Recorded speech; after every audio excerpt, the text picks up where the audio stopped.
kung papalarin pa tayo itong, di ba, itong punta na to, sunod na sunod, yung ano, pangalawang alis ko sakali, doon ako bibili sa sasakyan ko. Nag-apply ka na? Hindi pa, pagdating na lang doon sa, Sa Pinas? oh, mahirap kasi para pag ano, pag email mas maganda pa rin yung walk-in, yung ano ka, direct, yung ako marami face to akong face. in-email pero wala pa rin ano, tsaka ano par, kahit mag-email ka, kahit tawagan ka, wala, hindi ka rin ano, kasi hindi ka makapunta, no? hindi ka papayagan ng PI na ano, useless din. Tapos maganda yung matapos mo kontrata mo, tapos ano, kung tawagan ka doon na ano, di okay.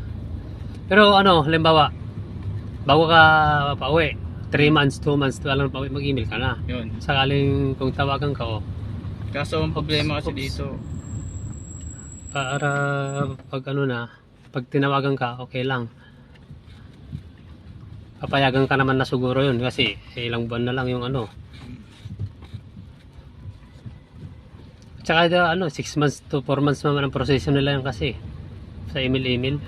kasi di naman kaagad basta-basta makakauwi ka pagka Oo. 2 years mo. Kahit kahit nag-email ka ngayon, tawagan ka. Pag reporting ka, hindi ka maka ano, useless.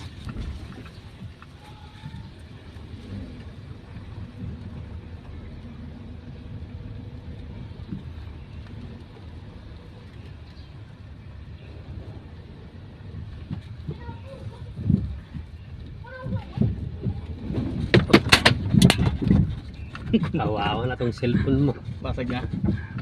Man.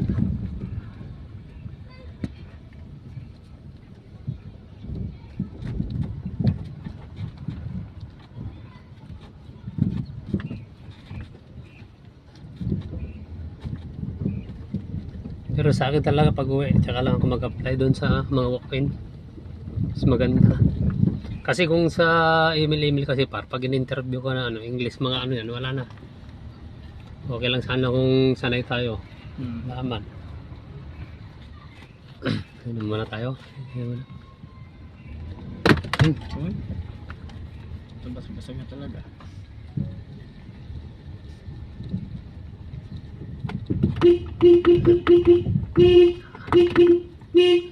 Ano? Hap. Discarte, ano yan? Park. Yan. Basic naman tayo, basic. Email pa to, hindi na.